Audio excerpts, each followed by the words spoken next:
นนี้สัม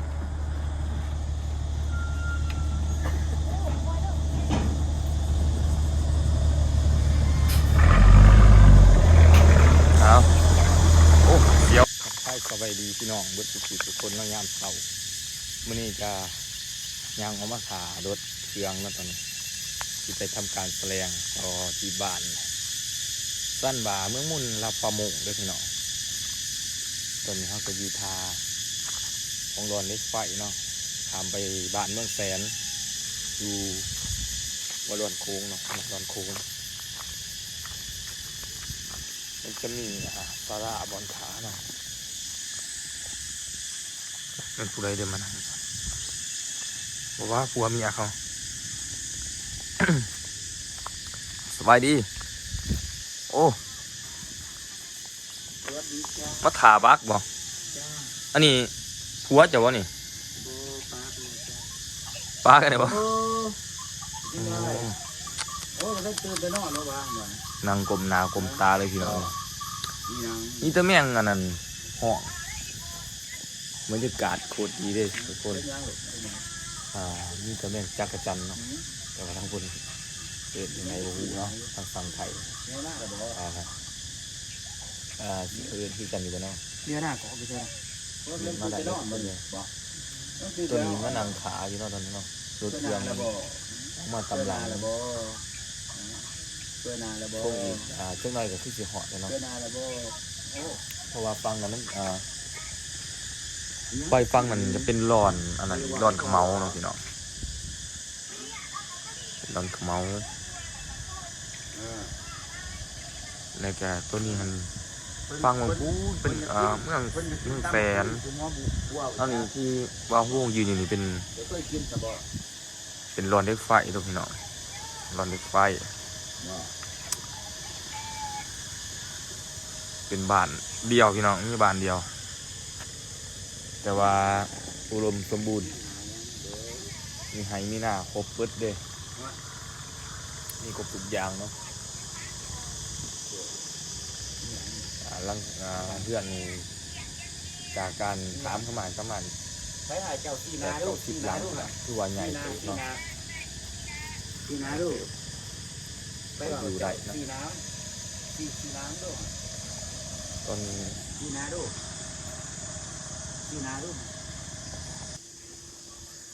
ทุกคนตัวนี้เขาจะทารถเที่ยงประมาณ1 ชั่วโมงเนาะยังไม่ทันเห็นอีเวียว่าออกมาเลยออกมาถ่าเขาก่อนสงสัยกำลังออกมาเพราะตอนอันนี้เสียงรถเลยพี่น้องมาคือเสียงออกมาเลยเนาะเพราะว่ามันจะบกไก่บันไดบนงานจากงานมาหาบอลพาบักทาเหือเนาะคือไก่เสียงออกมาแล้วตอนนี้อยากนอนแห้งกันเศร้าคืนเลยพี่น้องออกงานมาเศร้าคืนสอนเนาะตอนนี้อยากรับ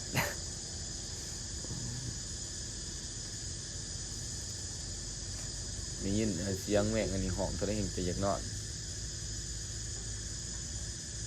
เป็นจักรจันทร์ห้องบ่ไหวว่าสันมีเจอว่าบ่ไหวนอนถาสงสัยเขียนกันว่ามันเขียนได้วะเขียนไม่เจอวะครับเขียนวะ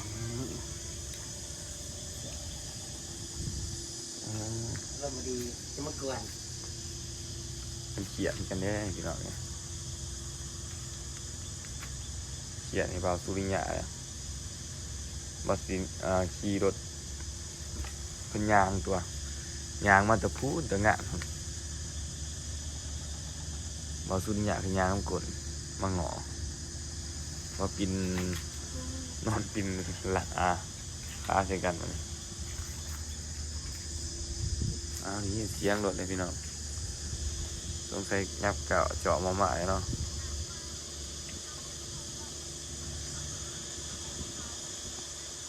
ใส่มาแล้ว ดีแต่ว่ามีสาระอายุสาระนี่เห็นเสียงแก่เลยพี่น้องเสียงแก่รถแล้วมาแล้วกูคือเนี่ยพี่ก็เว้ย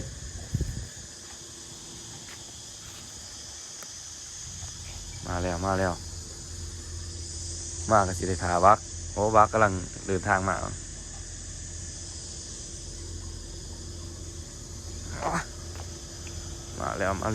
พี่น้อง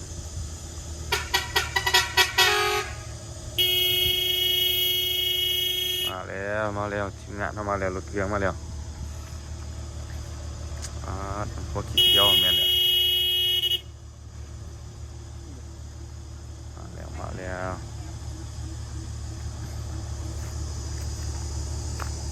ถ่าเป็นสมุ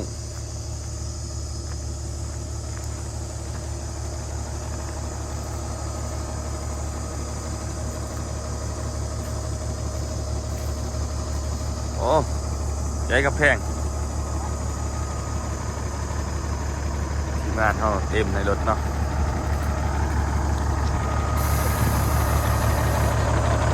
เขียวก็คือลอยโอ้จะมาเฮิงแท้ เพื่อเปื่อนมีสภาพเลยทุกคนเยี่ยมไปงานเนาะ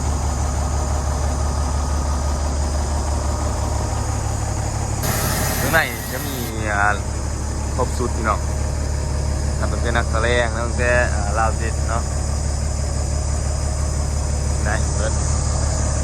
ตอนนี้เราถ่ายแต่วักเนาะเรียนมาเนาะรอกันในนอนพี่น้องเราถ่ายแต่วักกำลังมาเนาะนั่งขานอนขารถเพ่พี่น้องอันรถปวดที่มาหอดเป็นง่ายเนาะมีป้ากำลังขึ้นกำลังเรียนออกมาตอน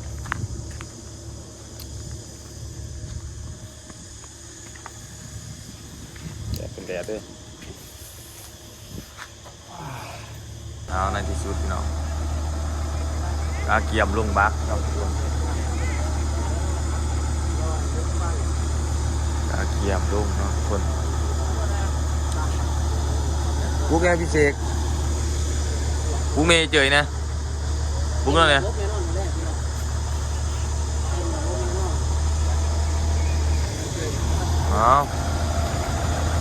ท่วมลงพี่น้องท่วมลง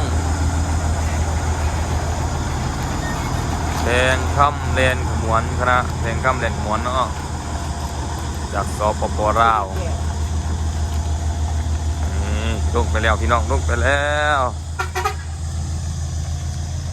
ตอนนี้กำลัง10 โมงพอดีพี่น้องเวลา10 โมงสิขามไปฝั่งพูน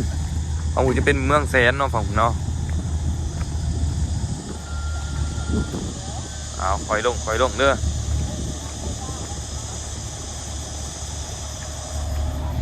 นี่กำลังยางไปวักเนาะทุกคนลองหลวงลงก่อนเนาะยังไงเนาะกำลังป่วยใหม่เนาะเวทพระวักเนาะอะไรทั้งวักคือว่าทางลำบากเนี่ยเนาะเล็กไปน้อยเนาะ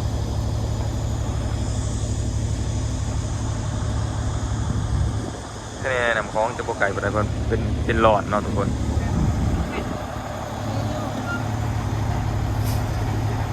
สวยที่สุดในโลก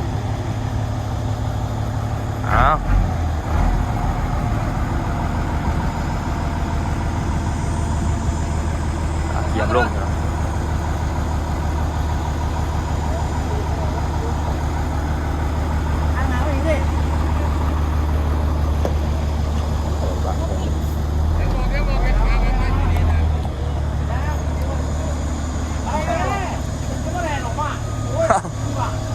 โอ้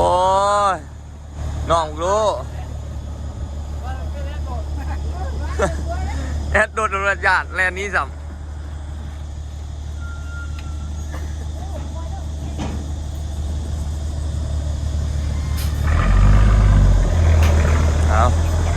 โอ้เสี ที่นี่เดี๋ยวเนี่ย โอ้ขึ้นกระเสียไอ้บอกครับ มันเป็นยังหรอแค่ ไปห้องเก็บร้อนนะร้อนครับโอ้โชคดีเลยเว้ยนะเพ็ดทุกอย่างนั่นกับพับหัว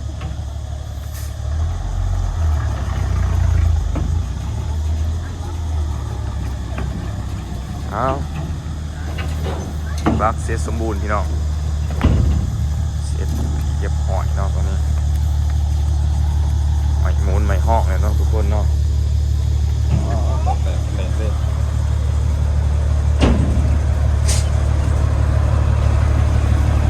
หอนเยอะเกิน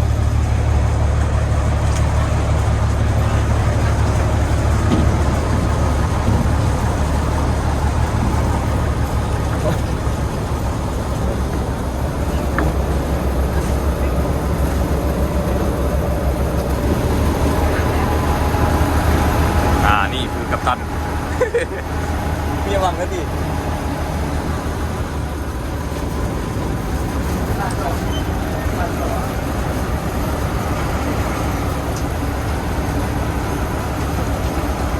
โอ้ตัวนี้กำลังไว้จิตไว้ทางพี่น้องไว้จิตทาง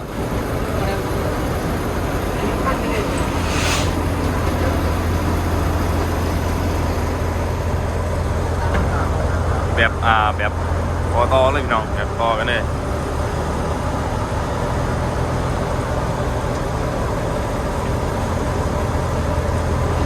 วันนี้กำลังเคลื่อนย้ายออกจากเตาฟังนะพี่น้องระวังขานะระวังขาเรากำลังเคลื่อนทีออกจากเตาฟังพี่น้องเอ้ยแหลดเลยแค่นี้โบไกลวันไหนไปนำคลอง